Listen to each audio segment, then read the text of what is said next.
Cheryl Rodgers today, our brand new spiritual leader, is our speaker today. This is Cheryl's actual first talk, and I've known Cheryl for a long time. It's been my privilege to know her through as a Unity member and then stepping into role after role after role with Unity Kitchener, always moving us up the bar. She is an actual Unity rock star. She is well known across Canada. She is known to Unity Worldwide Ministries as a person that's able to take on new things, have brilliant new ideas. She has literally fostered the Spirit Groups program in being able to be not only viable but vibrant. It has just exploded across Canada for sure. We have them in many centers now, and that is totally to do with Cheryl's dedication. She is committed to Unity Kitchener. She's an amazing leader, comes up with amazing ideas, is always willing to sort of take the next step and have the next discussion and see what's going on. And I've said this before, and I mean this.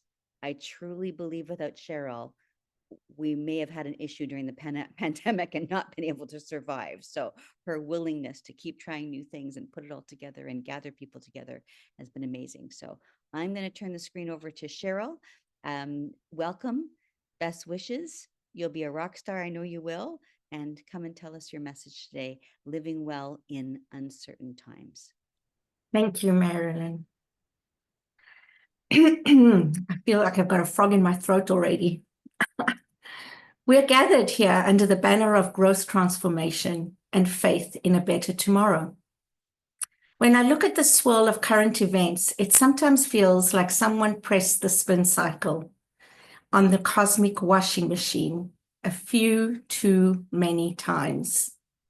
We have shifting social dynamics, economic upheavals, and let's not forget the unstoppable march of technology.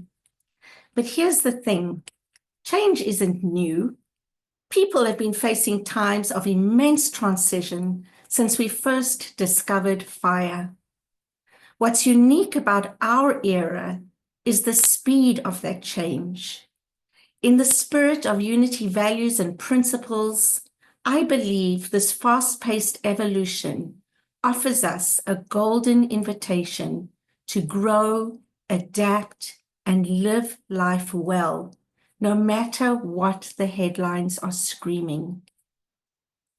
On Friday evening, after I read my talk to my husband, we had a wonderful discussion, which then actually changed the whole rest of my talk. So let's explore a fascinating concept together. The idea that there really is no such thing as change, but rather an ongoing evolution. We often say that times are changing, our industries are changing, or our relationships are changing. But if we take a closer look, what's truly happening is a continuous process of evolution.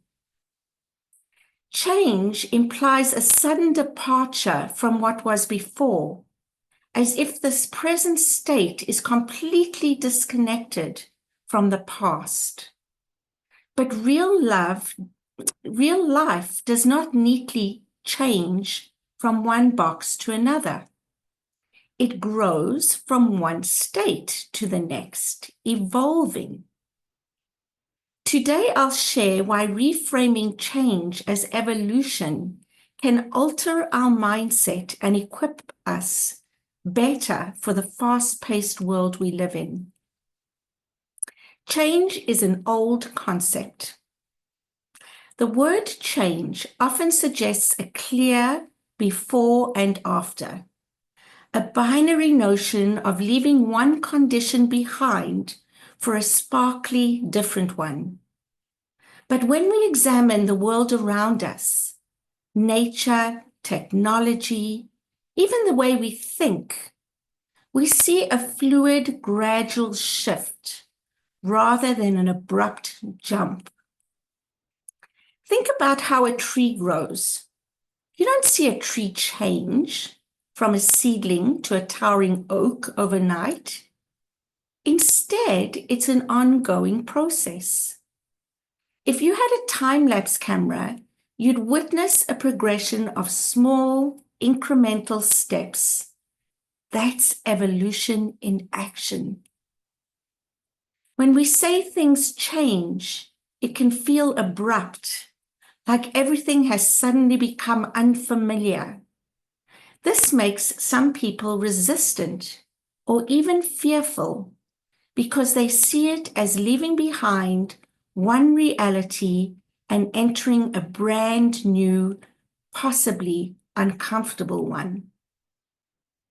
By contrast, evolution affirms continuity.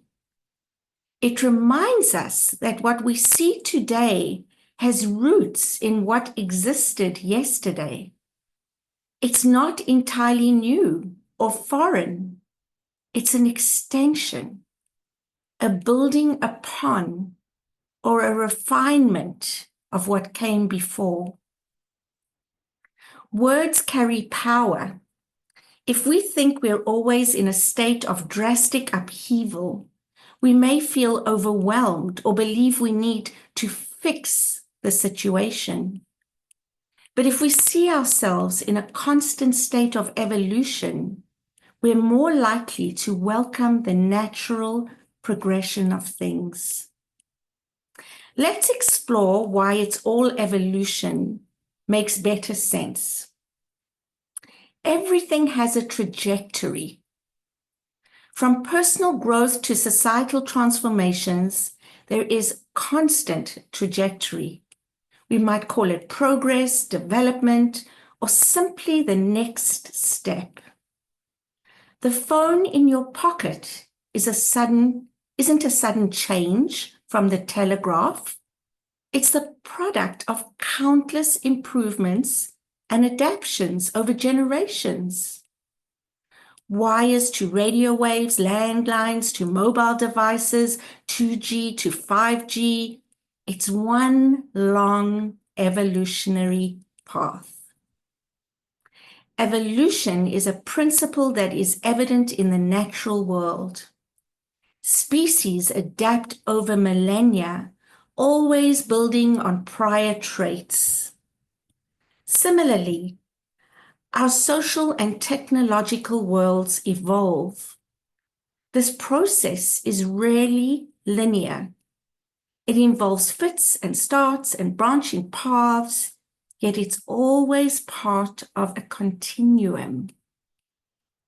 Our personal and cultural beliefs don't just change overnight. Think of how over your lifetime, your perspectives evolve with new experiences.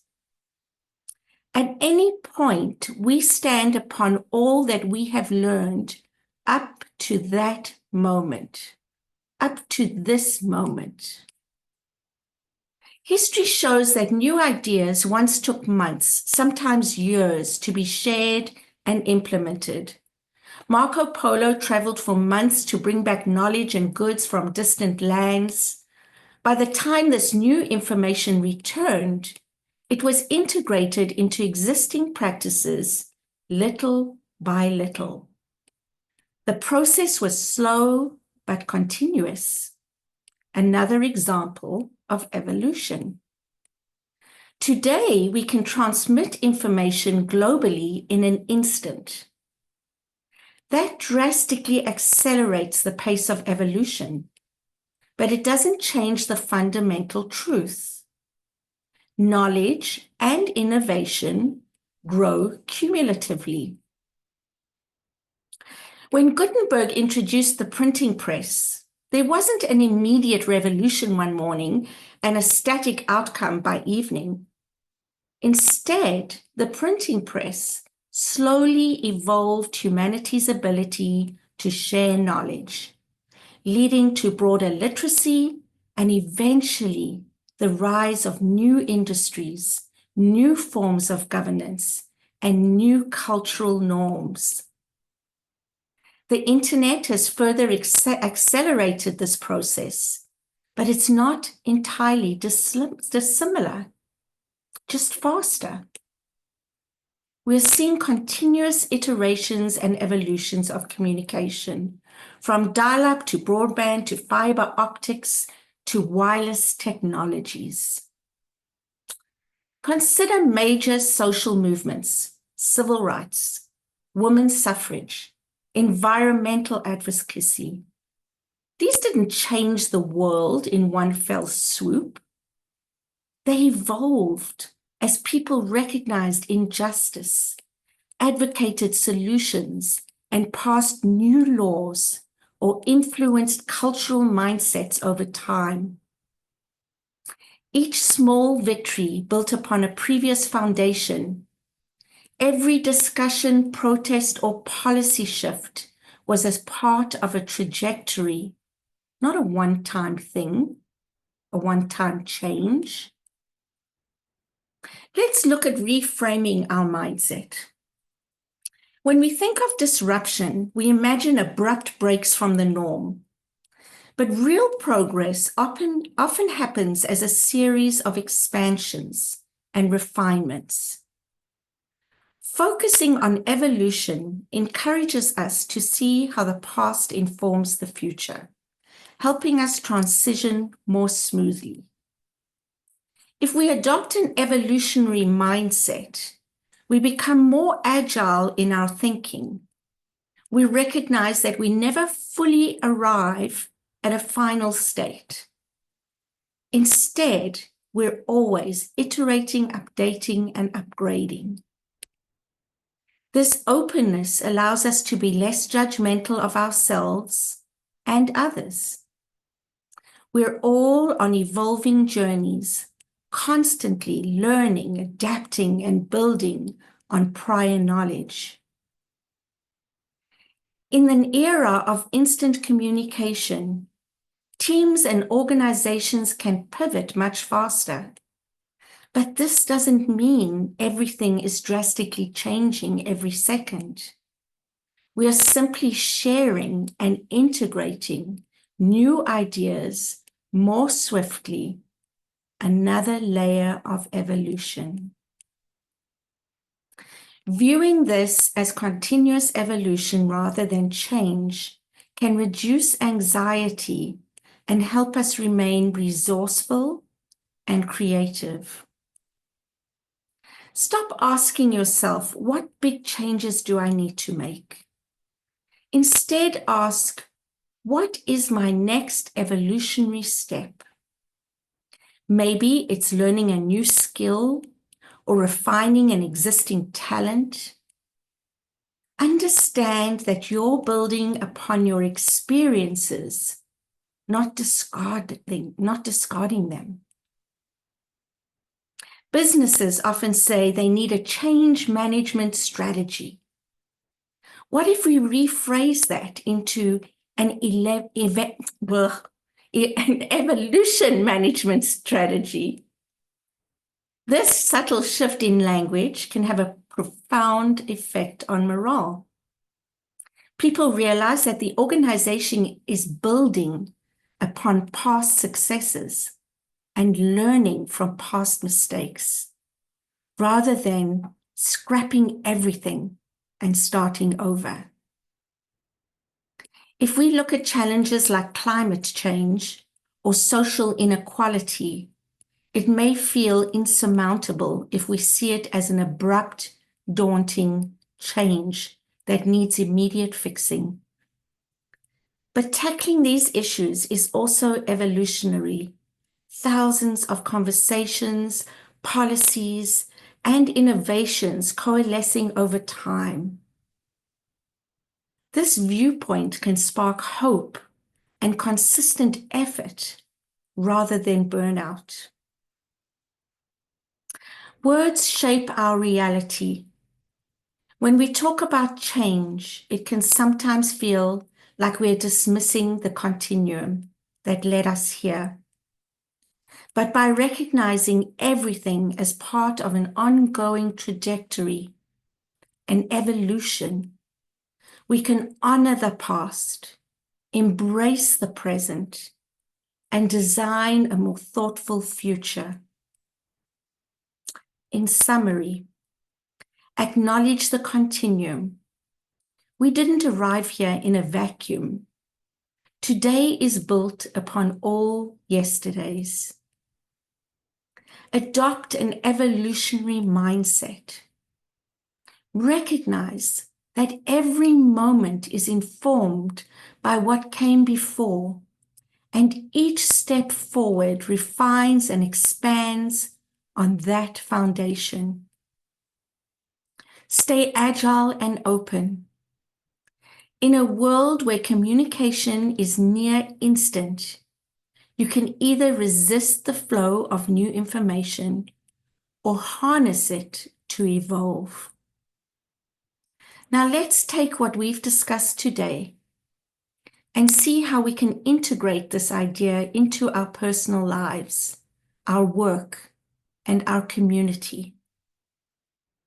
If you can stop viewing the world as a series of abrupt changes and instead as a continually unfolding reality, you may find that growth becomes more natural, innovation more accessible, and collaboration far more inspiring. I want to thank you all for joining me in this exploration. May we continue to evolve together in every step we take. I invite you to join me after service to have a conversation and to share your thoughts and ideas and what came up for you.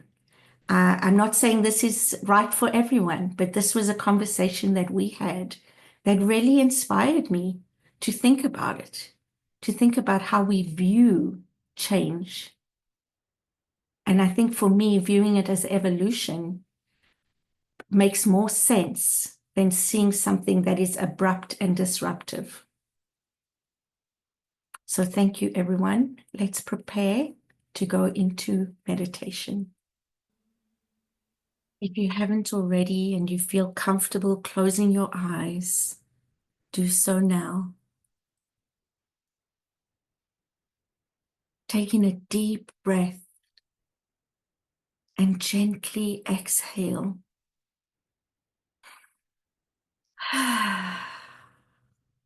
Let your body relax. Feel your shoulders drop and your jaw unclench. Imagine you're standing on a beautiful shoreline. The ocean before you is vast, representing the infinite possibilities of life. Waves rise and fall, symbolizing change, or we could say evolution.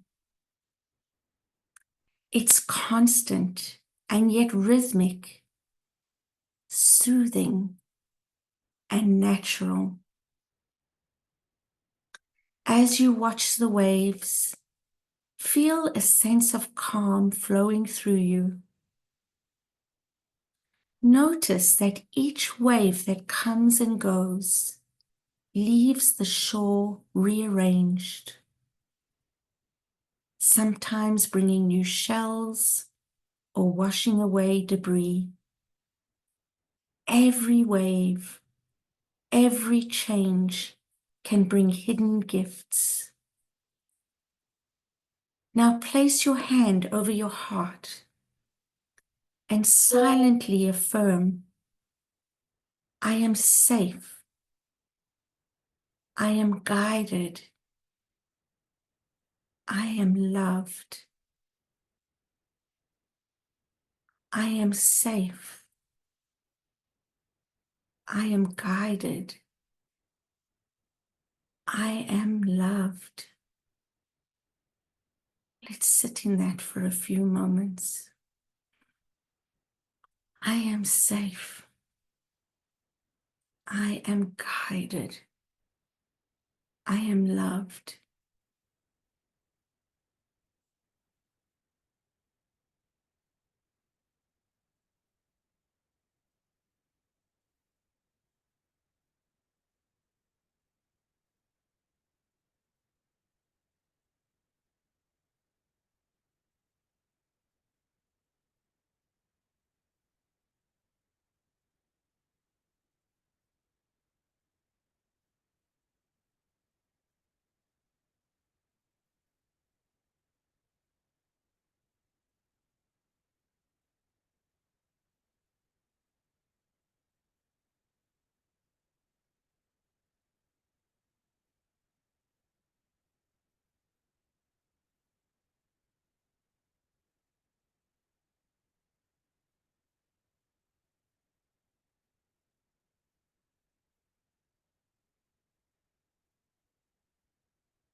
I am safe. I am guided. I am loved.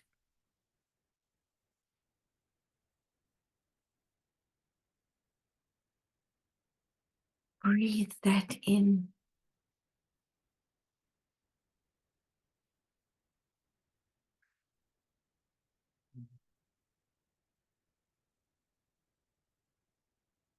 And taking another deep breath. Slowly exhale. And bring yourself into this space right here and right now. And when you feel comfortable, gently open your eyes.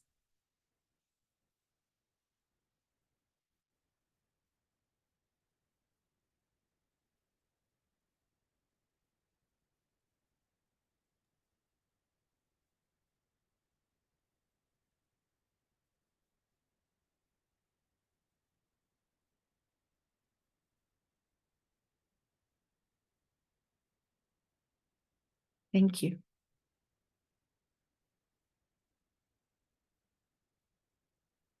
Thank you. Thank you so, so much. Such an insightful and inspiring talk. In so many ways, change is never a hard stop and a restart. It is truly evolutionary. There's so many times we don't just quit something and move on. It just doesn't come into our life and change everything. Such a good way to think about how things shift and evolve. And that evolution may take us through things that we want to evolve further. And that's okay. That's what the lessons are, right? So thank you so, so much. I just watched a documentary the other day on whales, and whales apparently used to be land animals, and over thousands of years they evolved into being in the ocean. So it's like literally the first whale that started making that change didn't know, and that's evolution for you right there. So thank you, Cheryl. You are an inspiration. I know that coming to making a talk was a big step for you, and I think you should just embrace and love all the positivity and all the comments you'll get back at the end. It was absolutely lovely. So, everybody, please stay. Cheryl is going to be around to have comment and questions and any discussion we can have either from this talk or from anything else that's on your heart. You're welcome to say so. So please stay afterwards, and we thank you and hope you'll speak again very, very, very soon. Thank you for all your love offerings. It is a sacred practice to both give and receive. They say an open hand must be able to give and receive. So as you're giving, you're also receiving at all times. And know that your support fuels both of our communities at the deepest level, from having talks to running Sunday services and owning Zoom and all that good stuff, as well as spirits groups and classes and everything that we can put on to help your spiritual journey be whatever you'd like it to be, and bring these spiritual practices into being. Contribute generously when you can. Some people do it consistently all the time and something together with their bank account or their credit card to go ahead and do that. Some people do it on an ongoing basis. With e-transfer through the website, there's a donate button, and we still absolutely accept checks as well. So there is addresses on the website that you can do that with at any time.